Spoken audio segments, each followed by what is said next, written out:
Well, in a surprising change of pace, House Republicans actually released the full transcript of the closed-door deposition of Hunter Biden about 24 hours after the deposition took place.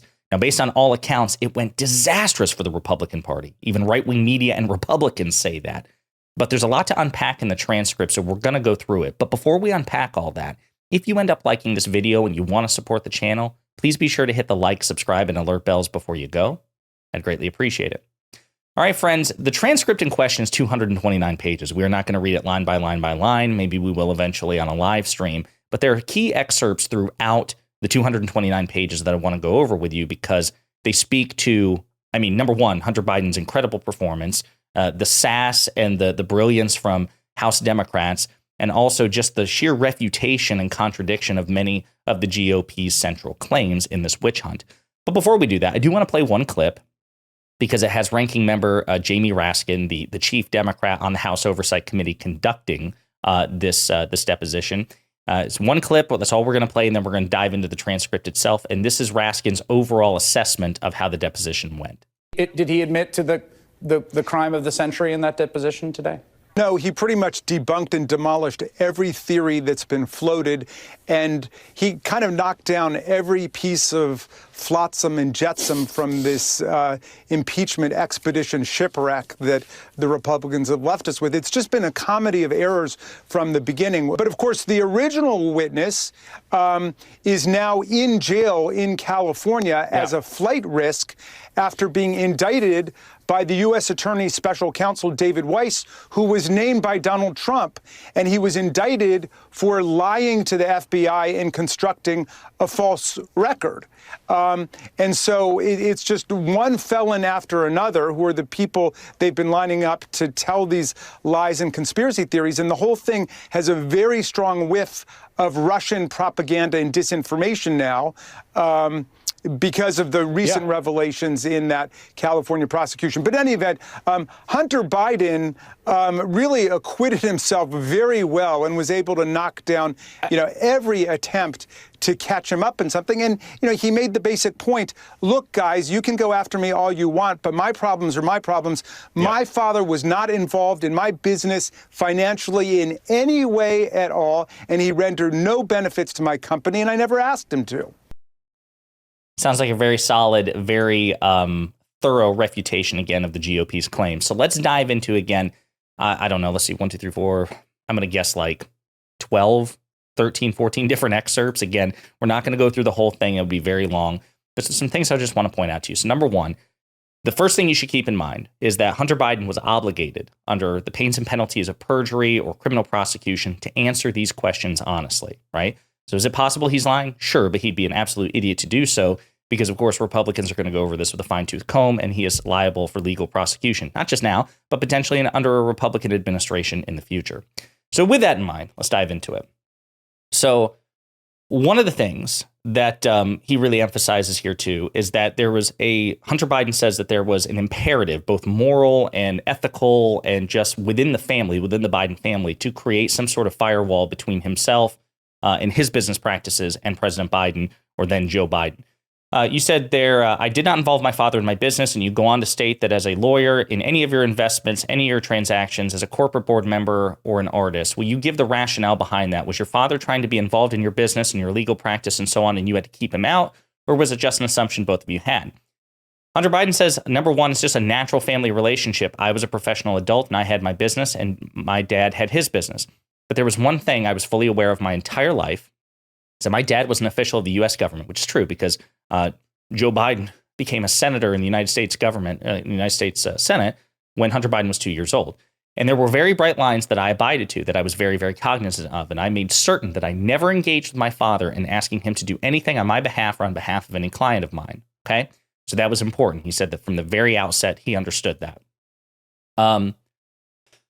He also addresses the idea that he had no credibility or no business serving on the board of Burisma, which was the Ukrainian holding company that has been at the center of various conspiracy theories against Joe and Hunter Biden.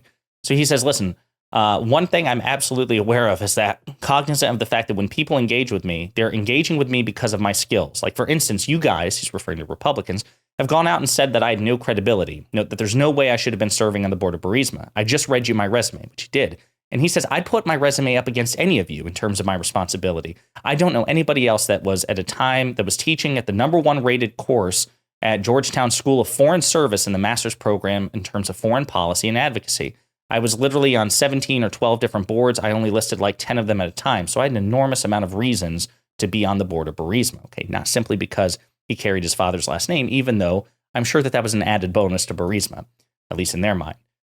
So then it goes into conspiracy theories about Viktor Shokin, Ukrainian prosecutor general, who again is near the heart of this. The Republican conspiracy theory is that Shokin was investigating Burisma and or Hunter Biden, and Hunter Biden acted on Burisma's behalf to get Shokin fired using his father, then Vice President Biden, to do so.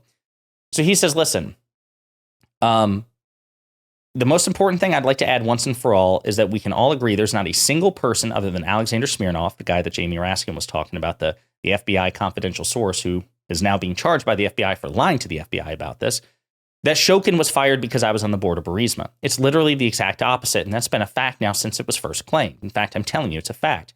And I'd really like you all to either look at every single report that's out there. Look what President Poroshenko, who was Vladimir Zelensky's predecessor, Poroshenko is Viktor Shokin is the godfather to Poroshenko's child, right? So he's establishing the relationship here. Poroshenko came out against Viktor Shokin and said everything is a lie. He said the exact opposite was true. Godson to his child. Poroshenko went on national TV here in the United States, which he did on Fox News, to say that everything was a lie, that Viktor Shokin was fired because of Viktor Shokin's own misdeeds, not because of some sort of elaborate Joe and Hunter Biden conspiracy theory. We actually did a video about this. This was last year. Poroshenko debunked the conspiracy theory. This was Shokin's boss. Shokin is the godfather to his son, so he has no reason to lie. And he just absolutely crushed the conspiracy theory. Let's see here. So then, of course, they ask him about Devon Archer. Devon Archer is Hunter Biden's former business associate. This was supposed to be the initial smoking gun middle of last year. We talked about it recently with conservative Rob Noor, and it turned out to be a complete misfire. So one of the key claims that Devon Archer made in his deposition, which again was supposed to provide the smoking gun but failed, was that in December 2015, according to Archer, Archer was told, so this is like secondhand information, Archer is telling Republicans about something he was told but was not witness to, that supposedly Hunter Biden made a critical phone call to D.C. prior to the firing of Shokin, and Devon Archer says he wasn't told this, says he didn't hear this, but he believes that Hunter Biden called his father, and thus Republicans say that was the phone call that ultimately led to Shokin being fired. So with all that in mind, Hunter Biden says, he was asked, at the December 2015 board meeting, it's been reported that you broke away with Vadim Porsarsky to call your dad. Hunter Biden says, no, I don't know that was reported. And so they brought up, well, Devon Archer said it. Okay, so it wasn't reported. You're now stating something that Devon Archer said. Okay, well, I don't see it. So he asked to see exactly what Devon Archer said. And he says, let me ask you before I see it. Did Devon say that I stepped away specifically to call my dad? Those are his exact words. And the Republicans say, well, that was his testimony. But Hunter Biden's attorney says, I think not. And it's true. That's not what Devon Archer said. Devon Archer said, I was told that, or I believe that Hunter Biden called his dad. And so that's when Hunter Biden, after debunking that, he says, well, I can answer you that this never happened. 100% never happened. I never called my dad.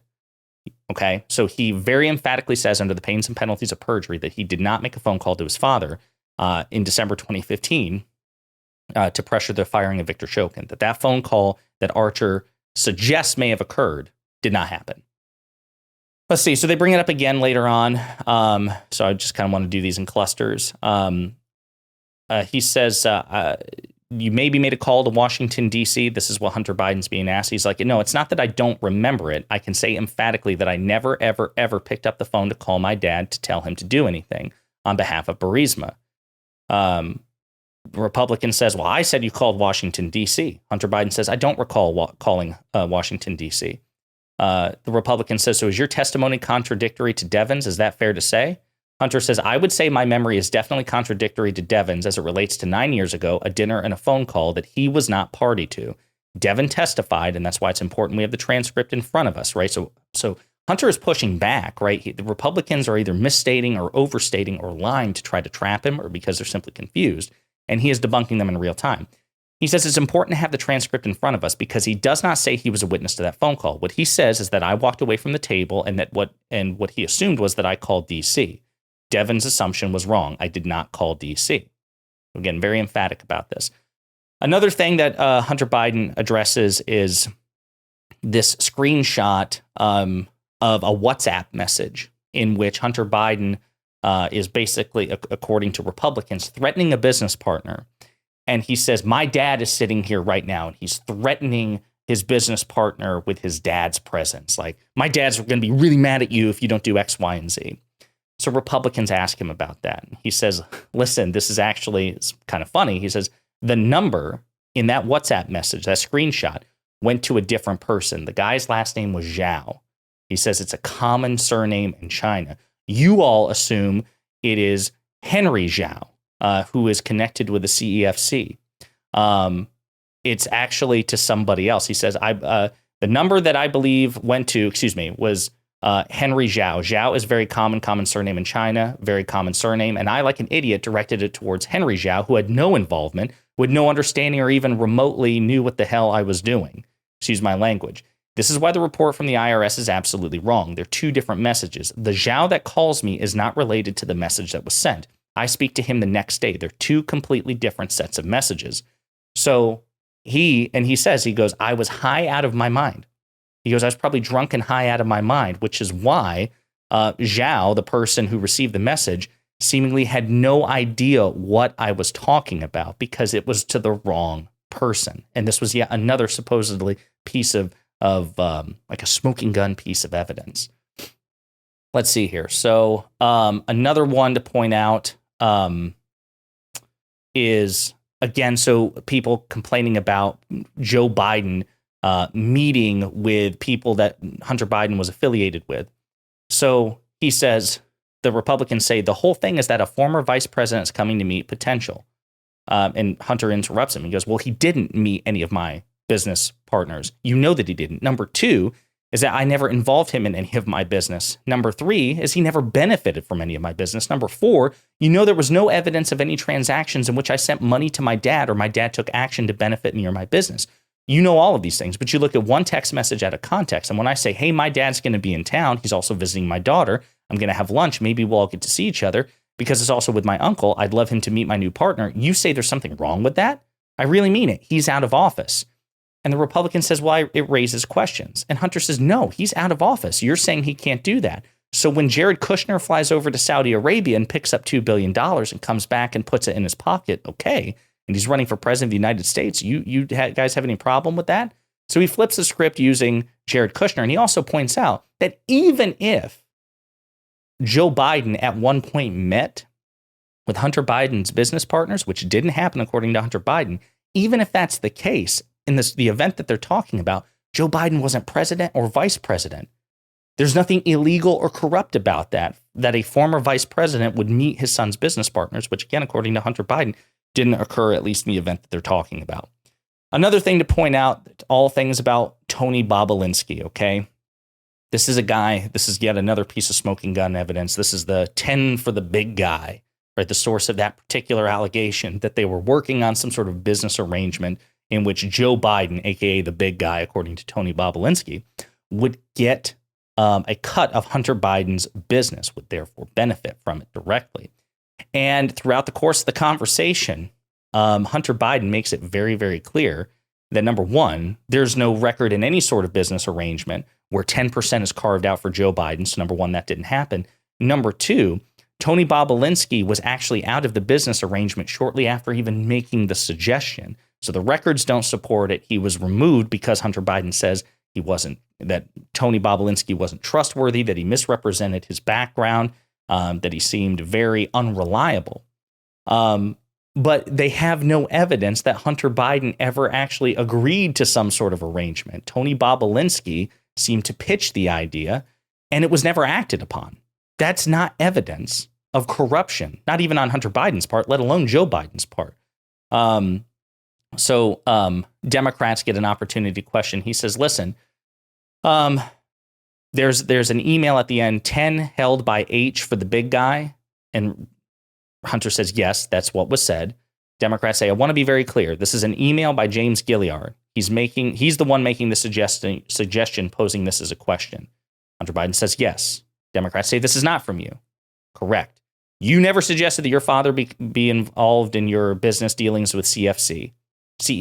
I never suggested that. That never happened. And I think during your round of question, you talked about how the idea that he wanted to join is kind of crazy and you would shut it down. And I wanted to ask, why was that in your view? Hunter says, well, it was my view because my father's never been involved in any of my business. He's never taken a role, never had any stake in any of my business or benefited from my business. It's just something I would not do. And I would particularly not do it at the suggestion of people that I had a very tangential relationship at the time. There's just no truth to it. There's no reality to it. So again, they shut it down. And again, they go more about that. I just had all these like Tony Bobulinski things clustered in case people wanted to take a look. You should definitely check it out on page 123. Democrats really drive this point home. So we have your contract right here. There are 5 partners named, right? Yes. There's no secret big guy anywhere in this email. No, there's not. There's no secret additional partners. No, there's not. Joe Biden is not anywhere in this agreement. No, he is not. And so they keep going on that even if somebody proposed this 10% for the big guy, number one, it wasn't Hunter. Number two, Joe Biden didn't agree to it. And number three, there's no record of such a thing occurring, especially when the actual divvying of the partner agreements are shown. So let's see. Eric Swalwell, Democrat, this is a fun one. He uses his opportunity for questioning to really humiliate the Republicans. He says, let's see. I can tell you the date wasn't any time recently because this is from a BlackBerry. They don't make those anymore. We might get a pager code later from the majority, making fun of the thinness of the evidence. Anytime your father was in government prior to the presidency or before, did he ever operate a hotel? Hunter Biden says, no, he never operated a hotel. Obvious reference to Donald Trump. So he's never operated a hotel where foreign nationals spent millions of dollars at the hotel while he was in office. Again, a reference to Donald Trump. Hunter says, no, he is not. Did your father ever employ in the Oval Office any direct family member to also work in the Oval Office? Trump reference. Hunter says, my father has never employed any direct family members to my knowledge. While your father was president, did anyone in the family receive 41 trademarks from China? Hunter says, no. As president and the leader of the party, has your father ever tried to install as the chairperson of the party a daughter-in-law or anyone else in the family? No. And I don't think anyone in the family would be crazy enough to want to be chairperson of the DNC. Has your father ever in this time as an adult been fined $355 million by any state he's worked in? No, he's not, thank God, according to Hunter.